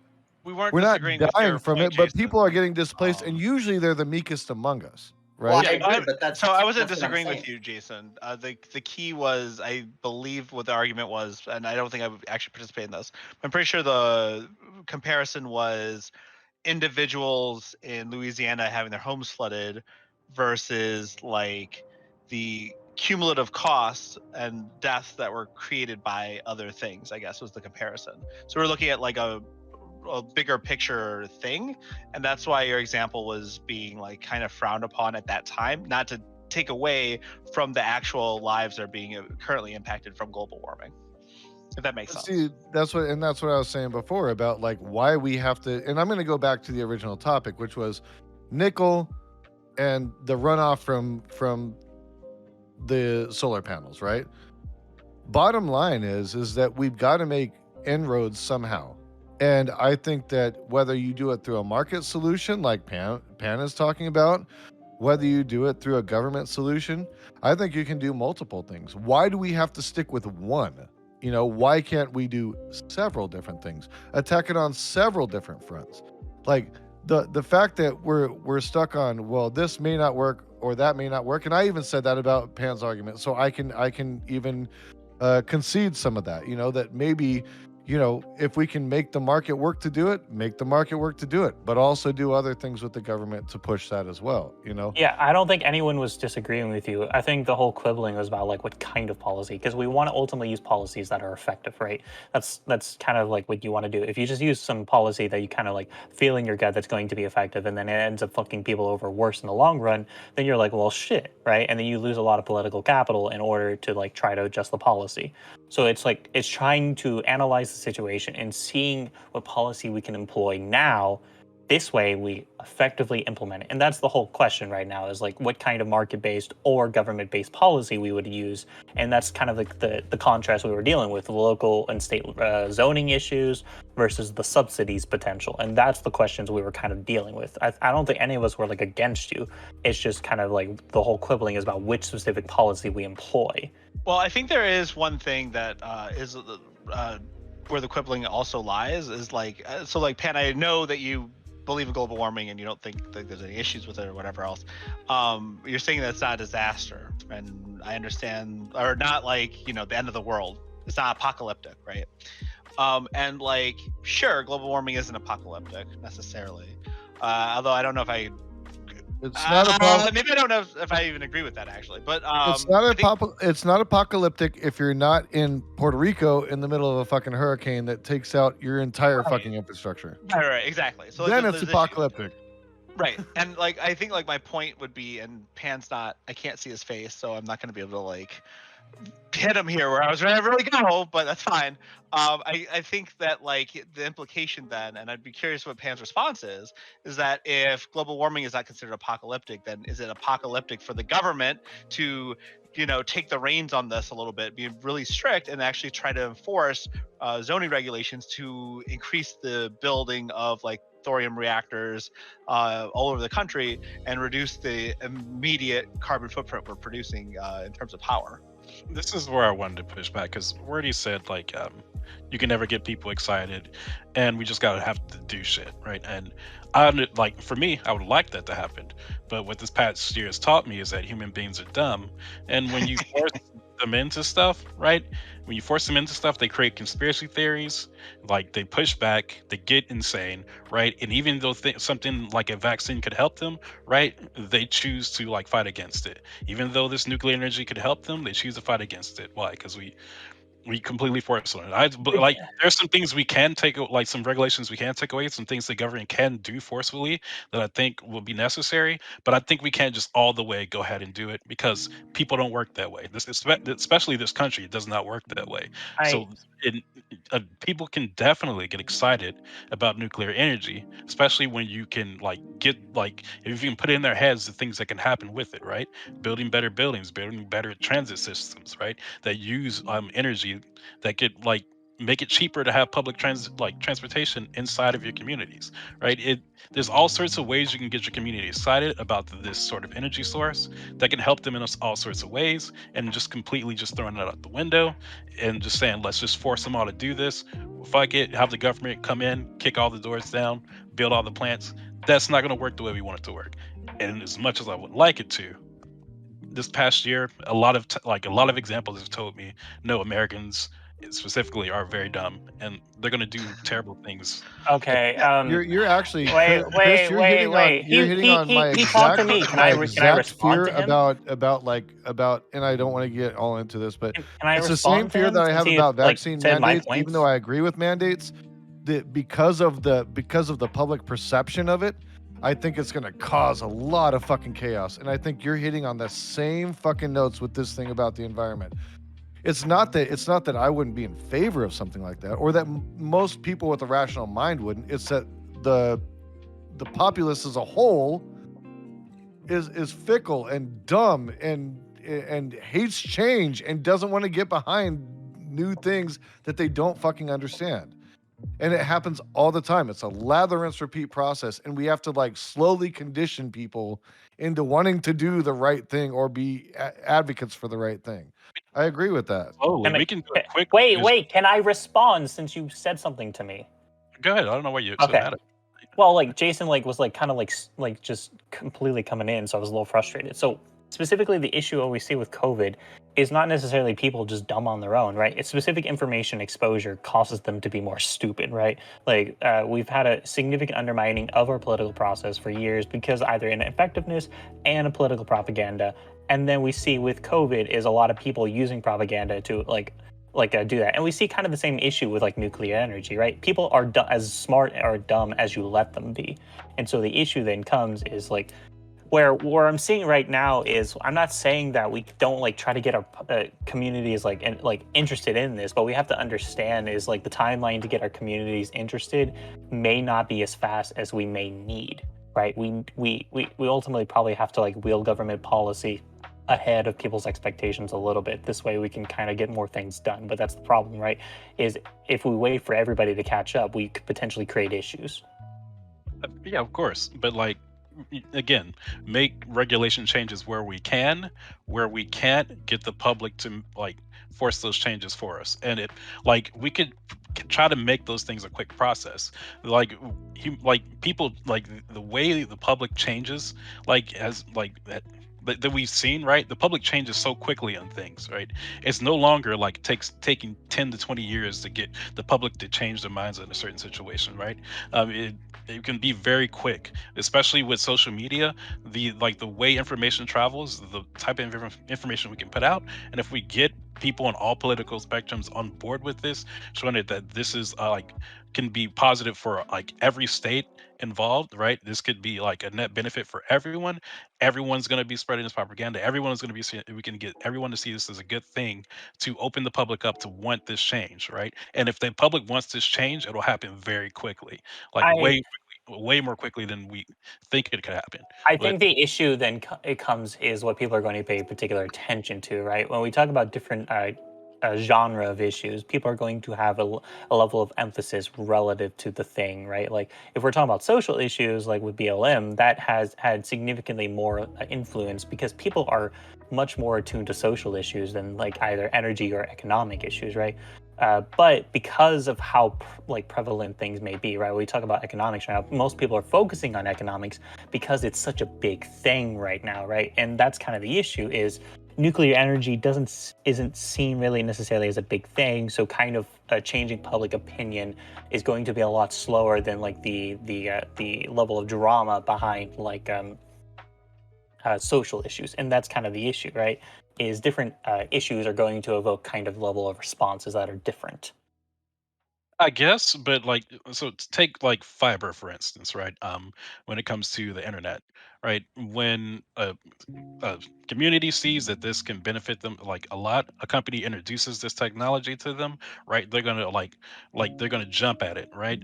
The only reason like Google didn't make it to every community like with their idea with their Google Fiber is because when other like communities saw this, right? They were like, wow, this is great. We're going to do this ourselves and implement our own fiber systems, right? A lot of places adopted it, and it's like a net benefit for everyone.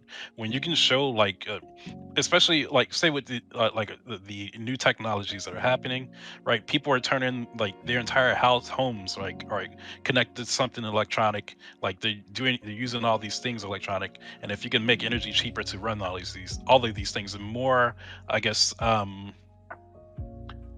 what's the word I want to use? Consistent or uh, oh, I lost the word. But here's kind of the issue though is like when we look at like access to technology that has a direct and like very visible impact on how a human like consumes interacts with the world around them, right? Nuclear energy doesn't automatically have that effect, right? It requires a significant amount of upfront cost. It requires time to implement relative to like getting like new technology in your home, right? That has a much more immediate impact, and that's kind of the issue sometimes is immediacy, right? If you have like a new food coming out from McDonald's, the immediate impact is like, hey, I can try out the new McRib or something, right? But in terms of nuclear energy, it's going to be a lot different comparative to other issues. Of course, but you get enough fervor behind it, like people are going to push to make it happen quicker. I think I don't know. Everything we're trying to implement is going to take time, right? Like none of this is quick, and Sure. you just have to push like everyone to like want this stuff to happen quicker, right now, even when it comes to solar, even when it comes to electric cars, right? um there's like push when it comes to cars. Yeah, there's a bigger push there. Solar energy, right? People aren't really thinking about it. We aren't pushing it in people's faces enough. There aren't commercials out there for solar panels, right? This isn't something that we much care about because it's not in our faces. We're not given the I'm Hang not. on, I'm gonna push back on the commercials about solar panels. I guess it's because I'm in Arizona, but there are a lot, man. There are a lot. We actually do get a lot of commercials about solar panels and phone calls and all sorts of shit. Like it's big here, dude. It really is. Well, remember, But Arizona is like that's the because Bermuda of where we're at, Triangle. though. It's a sunshine state. You know, we Re- got sun fucking all the time. So. Remember, Arizona is like the Bermuda Triangle of the United States, okay? So the issue that comes is I would agree with you. We definitely need to put more information in terms of like making people aware of these issues. I will never disagree with you that. It's just the question then comes is in the process of us implementing those like kind of campaigns to like bring more information available to the public, what do we do? What kind of policies are we willing to like go for? Like, are we willing to kind of like put pressure on a national stage for like states and local governments to kind of change their zoning laws while also doing that? And it's like that's the real question we kind of have to navigate here: is how much pressure are we willing to put without necessarily like full civilian support? I mean, I think depending on the crisis, like quite a bit, because I think like civilian support, while sounding like the sort of like it sounds like it's a group that would be like the victims here, but like frankly speaking, it's like a very diverse group, and they're going to be impacted by a lot of different things, I guess. And like a lot of the times in crisis, like that civilian population is actually going to suffer the consequences of inaction rather than be able to take a stand and then get something for that stand. Like they're going to get their way and then they're going to suffer for it, which I mean we've seen this with COVID, right? So what I would say is that we do need to like have some enforced regulations and deregulation, I guess, even in terms of building these plants or whatever. Like I think it's perfectly fine to use command and control, especially like if you look at a variety of crises that happen in history. What happens when we just rely on the populations to resolve it? Like there's this famous famine that happened in like France, like the 18th century, right? And what ended up happening, the government, instead of doing what they normally do, which is regulate food distribution, they chose to try this free market stuff, right? And what ended up happening, people ended up just selling their grain where it was most where people had the most money, and the folks with the most money didn't actually mean like they had the most need for that grain, and the distribution was like all kinds of scuffed, right? So I think like relying on the markets to sort of like solve our problems is just not an answer by itself. Like I really think we need to have government control, and I think we need to have like government incentive as well. Like, we just need to do both. Yeah, I would ideally advocate for like trying to coerce the least amount as possible. The problem that comes is like, from an anarchist, I don't like governments coercing people generally. But if I accept that the government exists, I accept that it has to play some sort of functional role, then you have to say, okay, what degree of coercion is necessary in order to affect the policy you want, right? And that's kind of the question you have to play into it is like, it's a complicated question is like if you go hard enough, right, especially in our political climate today, people will be like, fuck you, okay, I'm never going nuclear energy. And that's kind of like where you have to like use a lot more information campaigns and say like, hey, this is nuclear energy, this is the benefits, this is what we're trying to do, this is the things you should do, blah blah blah blah blah blah blah. And like we're going to probably have to rely a lot less on like coercive measures in terms of like affecting the public, because like a lot of local issues, they're not, or the state issues, they're not necessarily going to change unless a lot of the public opinion changes around it, right? And so it's going to be like, fuck, dude. I'm not so doom around. I think it can happen. It's just think we have a lot of like people in charge who don't see things that way, right? Like the public is so much more susceptible to like information now. It's insane, right? All sorts of different types of information, and a lot of it the wrong information. Well, we have more power than ever to like get things out to people, right? If this is something that's just a net benefit for everyone, right? it can create jobs in the area that you're in, right? If you see that your community, your city is like losing population every year by a significant amount because everyone's migrating to these bigger cities, where they see a lot of growth, you can just like offer a way for that like community, that city, to take back some of that growth and start building up themselves, right? Wanting people to move into those places, like this. I don't like. It's not the end all be all. I don't think, like, when it comes to nuclear. I think it's something I wish was the end. Like, if we push like really heavily, I wish we go down this road. I just think this is, again, one of the things we need to be doing. Some of the things we need to be pushing for. I don't think we push it enough, right? Well, just remember that, like, Wait. yeah, so nuclear is not the end all be all. This is just like a step. We would transition to nuclear and then transition from that to clean energy past that. Like, I think the ideal, if we had to pick like a perfect world, would be a physics-based energy generation system. So, like, I would want to insist on things like, Like wind. perpetual motions machine. Well, I mean, not necessarily perpetual motion, but like, just take advantage of the motion that exists on the planet, like the wave energy generation, the wave generators, the geothermal, the wind, like anything that's just like physics based, right?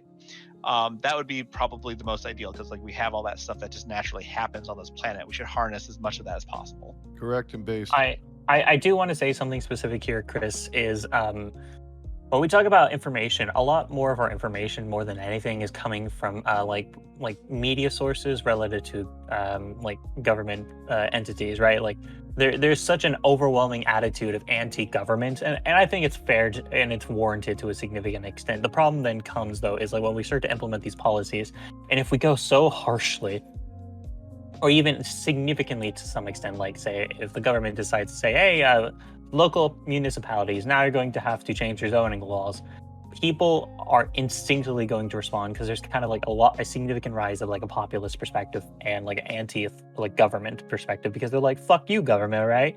Like literally that perspective is just so pervasive. And it's, I mean, I understand I'm a fucking anarchist, right? But like we also have to understand is it's that problem that rises is like we have to ultimately use the national policy tools, which is the government. And it's like if we start saying if the government starts doing this, then they have a significant aspect of getting fucked. Yeah, I think the government should do these things. Don't get me wrong. It's just that at a certain point, right? One community is going to, like, if you force a community all the way to like just like take away the regulations, change the zoning laws, right? Another community is going to see that. Like other communities are going to see that, they're going to like start fucking panicking. And there's a way to force some of these regulation changes and zoning changes. I think we can see what we can like get at, like just like knock off what we can, do as much as we can, and also on the other side, like making the community like informing the community more, like making them more excited about these things, seeing it as like giving them like ideas of how this can be a net benefit. Yeah, we can do both. I think we should do both as much as we can. The public at some point is going to like create some barriers, and like on one end we need to be breaking down those barriers, and also on the other end we need to check. You're good. We need to make also the public not be so willing to put up those barriers. Yeah, I admire your optimism. I'm just a little doomer pilled right now out of the recent swaths of a bunch of like policy issues. It's just like, please, like, it's kind of just exhausting at this point, you know? Yeah. Carl was here, and I think he was going to say something, but he disappeared. I was really excited for that. Yeah. He's God, my chest is murdering me right now. Yeah, he's still on the Discord call. DM him, see what's going on with him. Oh, hold on, here he is. Let's go! We have the nuclear master here. He's deaf and he's deaf in Discord. Are you muted? Are you muted in Discord? He's deaf. Yeah. Are you DMing him, Melon? Oh, he's deaf and he's not going to be able to hear it. I was looking. Yes. Sorry. This usual way we do it. I don't know. I'm just off my game. So, Welcome. Hi. Thank you for bringing me in. I probably missed the last 3 minutes of conversation because I boomered. Basically, nuclear advocacy is what I do. Thank you so much for your enthusiasm, Mad Lad. You're kind of overselling it, I gotta say. Like the thorium's not here yet. Advanced reactors, they're coming. They're soon. They're exciting. Not yet. And Wordy, you're right about it being expensive. And let me just lay out a few things why we can do and advocate for nuclear without being 100% nuclear. Because 100% would be awesome, but we need 10,000 reactors to get there, and we're not going to have that by 2050. So, what I want to ask is, if you're organizing with a political party, ask them to set a commitment to 10 to 25% nuclear. That's all. That's all it's going to take, and that's going to be a huge change. And I think that'll be a very highly effective policy. So, yeah, catch me up. What else are we talking about? We're talking about the political efficacy of getting our communities along those lines of supporting nuclear, and how my frustration is there's a lot of just fucking fuck you government attitude, which is fair, but also really disruptive for getting the government to effectively implement any policy. It's right. I totally get the anti-government attitude, and that is very strong in kind of an insidious way on the left. The idea that anyone's going to be able to power the entirety of society with distributed energy that's in everyone's individual homes, it's not actually going to work out that way. It's going to be subsidized as it is today by the government, putting money in the pocket of rich people who can carry the loans to build solar on their roofs, just like the people calling you up trying to get you to put solar panels on your home in, I think it was Mad Lads in Arizona. They're looking for your credit score to boost their bottom line. And it's all these subsidies going to rich people. The alternative, of course, is that if we just had a wonderful free energy source that was actually low cost and could be available to people of all incomes, that would be amazing. But we don't have the batteries. We don't actually have the battery capacity to actually carry us over 4 to 10 hours of storage. It costs more than the house for most people. So that's why you ideally want to introduce subsidies so you can offset those costs, right? Yeah, you still need baseload energy, and I think that a little bit of storage would be great. Community battery storage that's going to keep the lights on in hospitals, but really it's going to be about the global north, America, Europe, Russia, etc., Japan, China, reducing energy consumption by 50%, and giving energy as much as possible to the developing world. People say that efficiency is required, and I can't disagree with them. And that's why I say 10% nuclear, because efficiency gets you to that point. If we cut the global energy use in half right now, nuclear would already be 10%.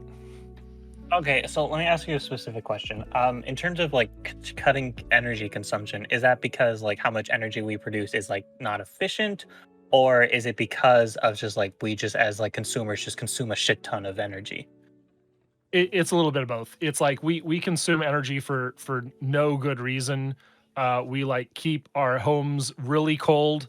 If you live in Texas, you're familiar with this.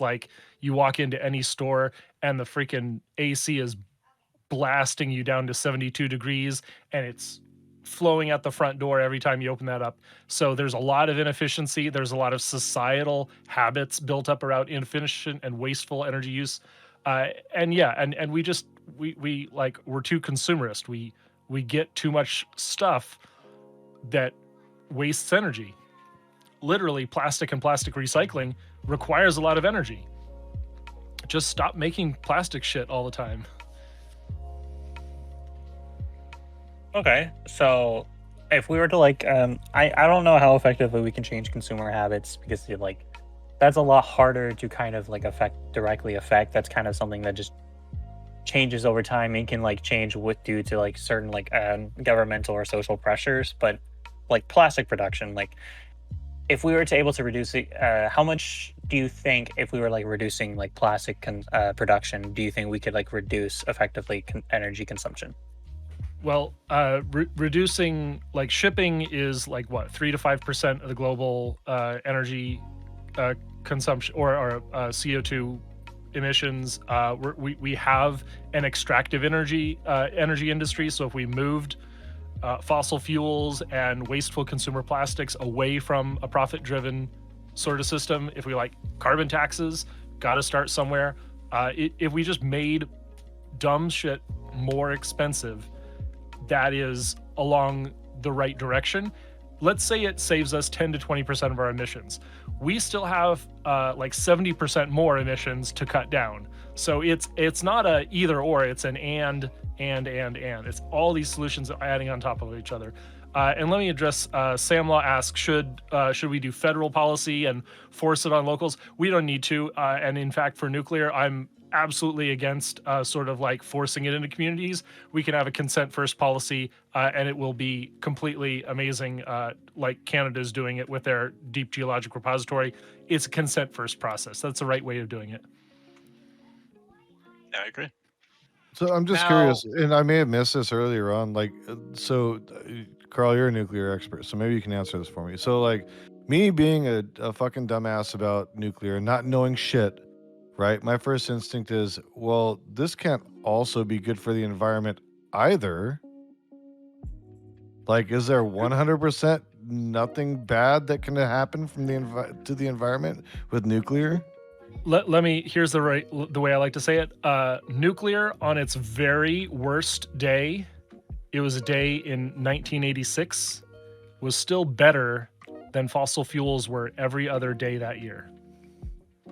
It's less than 200 people will ever die from Chernobyl. There was, of course, a whole bunch of mismanagement and a lot of fatalities related to that mismanagement and a lot of injuries related to that mismanagement. And there's a little bit of, biodiversity loss, but fossil fuels kill like 2 million people a year. That's like way past. So no, nothing's perfect. No energy source that you get is going to be perfect. If you burn wood, that literally puts particulate matter into your lungs and slowly kills you. You'll die at like 60 or 70 if you have a wood burning stove and you cook over it every day. It's not the best idea. Solar panels, yes, they take energy and they take raw materials to make. It's not perfect. It's pretty darn good. And that's why I say 25% nuclear, because there's a whole lot of room for all the solar and wind fans to try to force out fossil fuels. And if we get to that target at 2050 and they're not there, they don't have, perfect, a perfect takeover of fossil fuels with wind and solar, then we can keep going with nuclear. So I guess I want to push back a little bit on this idea that we don't need to enforce the addition of nuclear power stations. And I think of how I'm going to want to talk about this, I guess, comes from 25% nuclear would be like a huge improvement, is what you were saying earlier, right? Mm-hmm. And I mean, obviously, for sure, right? Like compared to what we have now, absolutely, I totally get it. But wouldn't there be an incentive to just trying to get as much in as possible until we can replace those nuclear power plants later with the solar, the wind, and everything else? Like, why shouldn't we just push for as much as we can? I don't think it's politically feasible to start. I think that setting a lower target is more likely to win political compromises.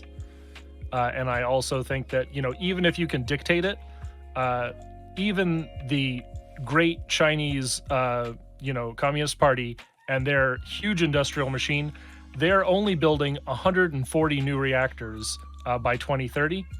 No, is that by 2035, I think. But that's their target, is 140 new nuclear reactors. That will not be 100% of their energy supply. They're still going to be burning coal. They're going to be I'll have to do the math on that. All right. But basically the round number for the world, 10,000 1.6-ish gigawatt reactors, and if we do a quarter of that, minus the 400 we have, that's about 2,000 new reactors. And so if we do 2,000 new reactors spread over the course of 35 years, we have to do like we have to do almost 4 a month. China is doing 1 a month, but the whole world, we need to do 4 a month. And that's a huge scale. That's difficult, but achievable. But it's like, that's the issue comes is like, I've heard some arguments. The issue that comes with like a lot of developing countries is like taking away access to these like traditional methods that are like highly efficient for them, and then just saying, oh, you have to use these like new models, and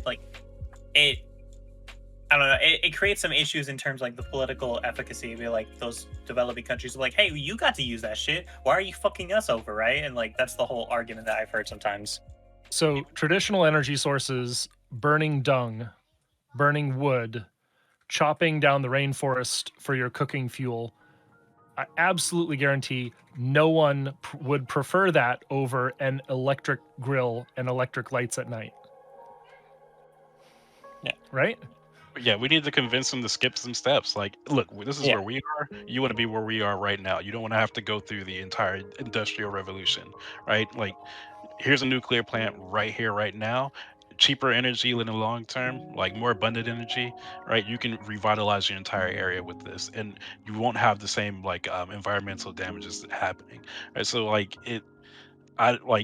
that's why just let people know, right, how effective this is right now. People don't have to go through. If you were living in a third world country and you were given the option, do you want this coal plant right now, or you want this nuclear plant like right now, right? Which one do you want? Which one do you think would be more effective for you? And you don't have to do all this mining. You don't have to go to other countries to get coal, right? You just have this energy available to you right here, right now. Well, I mean, I think Go ahead. Oh, no, I was going to say, I want to introduce you to a person that I have been corresponding with. Her name is Princey. I forget her last name. And she is an ambassador. She was an ambassador at COP26 for her country's, nuclear development organization. And the whole idea that she was there talking to these ministers of Germany who are against nuclear energy was really stark. Was like, look, I am a young African person trying to get energy and a clean industrial revolution for my country. Who are you to tell us that we can't do this? Wait, so Germany was opposing her for trying to implement nuclear reactors in her country? Germany opposes qualifying nuclear energy as a clean investment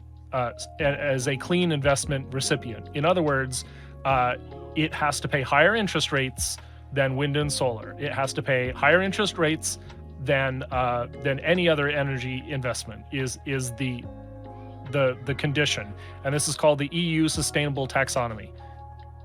So this is the IMF stuff, basically. Like the EU charging like an interest rate on their loans to these third world countries. I understand like the whole process of the IMF loan. I was just like confused. I was like, if Germany was like somehow involved with this on itself, and I was like, what? But then like the question then comes is, if Germany is opposed to this, the question I would ask is why they're opposed to that, and how other countries part of the IMF in this process are reacting. I don't understand like why Germany is necessarily a big negotiating relationship in this aspect. Well, because they run the EU. They're one of the dominant political forces in the EU. They're very wealthy. They're a rich country, from my understanding. Sure, but in terms of the IMF, right? Like the EU dominates. Have a lot of pull. All right. Yeah, I mean, in terms of international politics, I think like Germany and France have like an inordinate amount of power because the United States doesn't necessarily.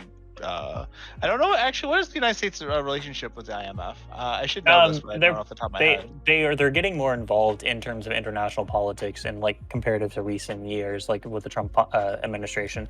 We joined back into the Paris Climate Accords. I'm pretty sure if the U.S. is going to do anything, they're probably going to start doing some more involvement in terms of IMF. I'm not sure on that yet. I have to look into that.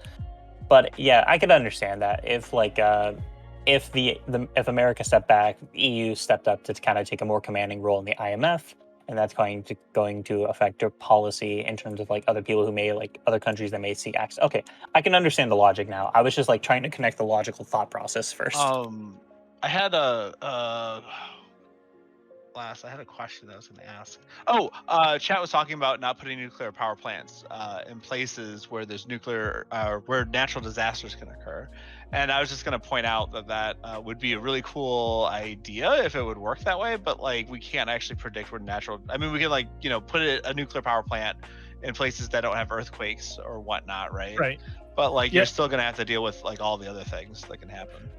So there's actually a nuclear plant twice as close as Fukushima Daiichi from the epicenter of the Tohoku earthquake, and that was on March 11th, 2011. The Japanese call it 311. And that plant had reinforced superstructure. It was completely solid. The local townspeople around the Onagawa plant sheltered inside it when the tsunami arrived. And they didn't get off scot-free. It was a 9.2 earthquake, giant tsunami, but it was not as bad as Fukushima Daiichi. In fact, Fukushima Daini, the sister plant, a couple miles down the road, they recovered. So we're talking 3 reactors out of 10 that were damaged on that day. Now, I think the trick with the Fukushima plant, the original one, whose name I can't pronounce in an eloquent way like you did just now. So Daiichi. Daiichi. Mm-hmm. I'm gonna try. Weebs, I tell you. It was, I believe it was their cooling system that malfunctioned, right? The flood water, the tsunami water got in, and then it caused the system to not be able to cool down properly, and then everything melted, and then became just more and more radioactive, right? And that was the the rods weren't separate the way they were supposed to. They just everything. Well, there are 3 causes. 3 causes. One, the backup generators were below grade. So when the cables got cut from the tsunami coming in, there was no external power. There was no way to force cool the reactor. 2, the reactor was isolated because it was in lockdown, and so there was no way for the hydrogen pressure to escape. And 3, there was no hydrogen recombiners, so that hydrogen didn't get combined back into water in the cool areas of the building. It just accumulated, and eventually one spark and the whole thing went up. Okay, that makes sense. Yeah, so I guess the point would be to just kind of natural disaster proof your facilities and every nuclear disaster that's ever happened, it feels like folks just skipped a step out of neglect or cheapness or whatever. Chernobyl, 3 Mile Island, Fukushima, it's all kind of the same old story. Someone in authority didn't do their job.